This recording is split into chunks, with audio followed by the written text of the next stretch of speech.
और जोरदार, ये हुई कोई बात।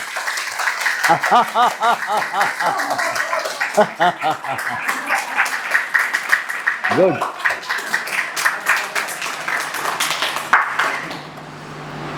देखिए,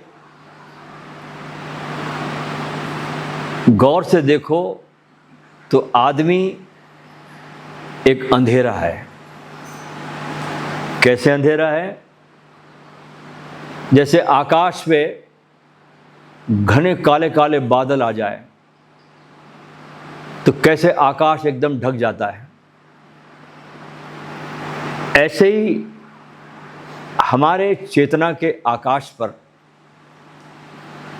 विचारों के, कामनाओं के, वासनाओं के, पता नहीं किस किस प्रकार के अलग अलग प्रकार के बादल हमारे चेतना पर छा जाते हैं और हमारे भीतर अंधेरा गिराता है। तो आदमी है अंधेरा।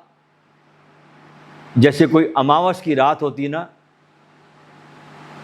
ऐसे उसके भीतर का पूरा अंधेरी रात की तरह दिखाई पड़ता है। अच्छा, हम लोग बाहर दिवाली कितनी मनाते हैं? हर साल मनाते हैं। किसी ने 25 साल मना ली, किसी ने 30 साल मना ली, किसी ने 40 साल मना ली। कितनी भी दिवाली मनाओ, लेकिन भीतर का अंधेरा बाहर के दियों से कटता नहीं, वो जाता नहीं और कटेगा भी नहीं। चाहे कितने ही हम दीपक जला लें, आरती उतार लें, प्रकाश कर लें, कितना भी धोखा अपने को हम दे दें उस अंधेरे को छिपाने के लिए, लेकिन वो अंधेरा मिटता नहीं है। और अंततः हमारे हाथ में पछतावे के अलावा और कुछ नहीं आता, जीवन बीतता चला जाता है। दीपावली मनाते हैं हम अमावस की रात को। रात है अमावस की और दीपक की पंक्तियों को हम जला लेते हैं, लेकिन दिए तो बाहर होंगे ना। ये दिए जो बाहर जलाते हैं ये तुम्हारे भीतर तो जाते नहीं, और बाहर की कोई भी प्रकाश की किरण हमारे भीतर प्रवेश कर नहीं सकती। तो भीतर की जो अमावस है वो हमारे जीवन में अमावस ही रहती है। बाहर कितने भी हम पूर्णिमा मनाओ, शरद पूर्णिमा मनाओ कि पता नहीं कौन कौन सी पूर्णिमा मनाओ, लेकिन भीतर आदमी जानता है कि मैं बुझा हुआ दीपक हूं। ये उसको भली भांति पता है।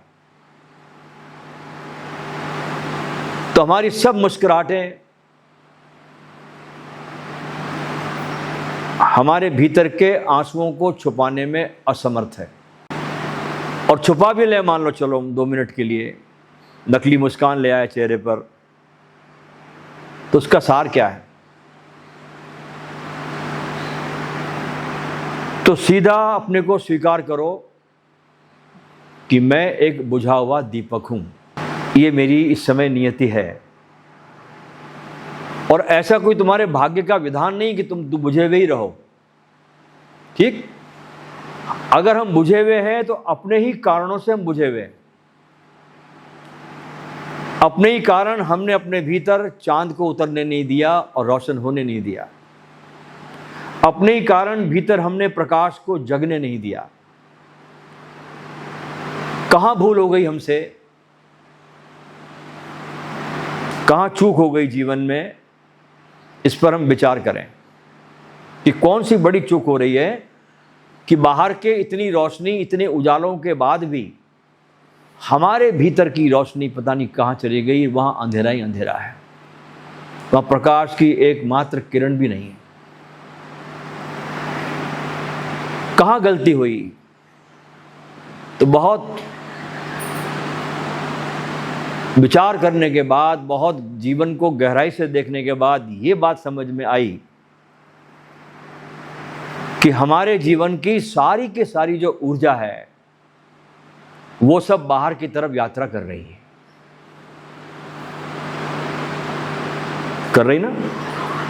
आपकी 24 घंटे की जो यात्रा है, सुबह से लेके रात को पलंग पे गिरने तक की, इस पूरे यात्रा पे जो आप दिन बिताते हो, उसमें क्या कभी आपने अपने भीतर उस प्रकाश को लाने के लिए कभी कोई एक आध घंटा, आधी घंटा, 15 मिनट, 20 मिनट कभी दिया? तो प्रकाश कहाँ से आएगा? तो हमारे जीवन की सारी जो ऊर्जा है, शक्ति है, वो बाहर की तरफ यात्रा कर रही है, और इस बाहर की यात्रा के कारण ही हम भीतर के अंधेरे में पड़े हुए हैं। ये इतनी सी बात है कि ये अगर भीतर ऊर्जा तुम्हारी लौट जाए जो बाहर जा रही है, भाई जैसे टॉर्च मारते हैं, तो टॉर्च जब मारेंगे तो जो जहां पर टॉर्च का है वहीं प्रकाश गिरेगा ना, इधर तो अंधेरा रहेगा। टॉर्च को मोड़ दिया जाए तो अंधेरा पर प्रकाश यहां आ जाएगा। तो ये ऊर्जा भीतर की तरफ लौटे तुम्हारी, जो बाहर की तरफ जा रही है, तो यही ऊर्जा तुम्हारे जीवन में प्रकाश बन जाएगी। तो तुम्हारा क्या है कि हमारा सबका जो जीवन का प्रकाश है, चेतना का प्रकाश है, वो सब बाहर पड़ रहा है। वृक्षों पर पड़ रहा है, पहाड़ों पर पड़ रहा है, लोगों पर पड़ रहा है, शहरों में पड़ रहा है, बेमतलब के होर्डिंग लगे उसको भी हम पढ़ रहे हैं, उस पर पड़ रहा है। जिस होर्डिंग को पढ़ने की भी जरूरत नहीं, वहां भी हम पढ़ते हैं, जो हमारे किसी काम के भी नहीं है, फिर भी वहां प्रकाश जाता है। तुम्हारा प्रकाश सब तरफ जाता है, बस एक की जगह नहीं जाता, वो है तुम्हारे अपने भीतर। तुम उसको नहीं उतारते। सबको देख लेते हो जीवन में। हम लोग सबको देख लेते हैं, बस अपने को ही नहीं देख पाते। अपने प्रति हम अंधे हो जाते हैं। और सबको देखने से होगा क्या, ये बताओ मेरे को आप। सबको आपने देख लिया, चलो, इससे क्या होगा? जिसने अपने को नहीं देखा,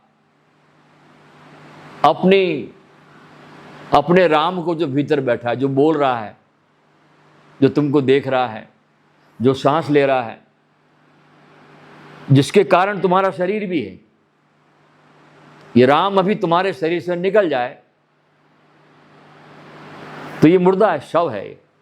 ये तुम्हारे भीतर शिव बैठा हुआ है, इसलिए शव की भी कीमत है। तुम्हारे भीतर कौन है? शिव।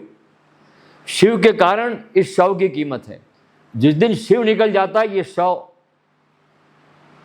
के पास तुम्हारे ही घर के लोग आने से डरते। तुम्हारे घर में मौत हो जाए, जिसको तुम बहुत प्यार करते हो, वही लोग तुम्हारे पास आने में डरते कि वहां प्रेत पड़ा हुआ है। क्या हो गया? प्रेत हो गया वो आदमी, क्योंकि शिव निकल गया तो प्रेत हो गया, शव हो गया, मुर्दा हो गया। क्या क्या नाम रखते लोग, देखो तुम्हारे शरीरों को। डेड बॉडी हो गई। सारा खेल जो है वो तुम्हारी चेतना का है, तुम्हारे शिव होने का है। तो तुम्हारे भीतर का दिया कैसे जले, सच्ची दिवाली कैसे पैदा हो, कैसे हम भीतर चांद बने, कैसे हमारे भीतर चांदनी का जन्म हो, ये इस शिविर का खास टारगेट है। इसीलिए मैंने आपको बुलाया कि कैसे आपके भीतर वो प्रकाश, जिसको हम बाहर देखते हैं, देख भी नहीं पाते और बुझना शुरू हो जाता है। दियों को जला भी नहीं पाते और बुझनी शुरू हो जाती है। पुरानी कहानियां कहती है कि एक समय ऐसा था पृथ्वी पर, ऐसे ग्रंथों में मिलता है कि एक समय ऐसा था पृथ्वी पर जब सिर्फ एक ही ऋतु होती थी धरती पर।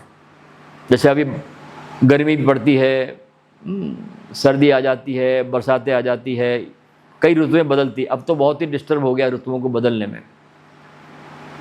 उस समय कहानियां कहती है कि धरती पर एक ही ऋतु होती थी, वो थी बसंत।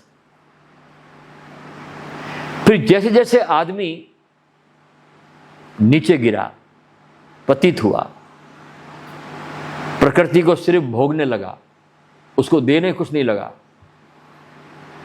भोग वृत्ति उसमें बढ़ने लगी, चूसने लगा प्रकृति को, प्रतीत हुआ, वैसे वैसे फिर और ऋतुएं भी पृथ्वी पर आनी शुरू हो गई। अब देखो आदमी कितना पतित होता जा रहा है कि जहां पर बरसातें नहीं होनी चाहिए वहां बरसातें होती है, और जहां बरसातें होनी चाहिए वहां बरसात होती नहीं। कहां कहां पर पूरे शहर के शहर अतिवृष्टि में बह गए।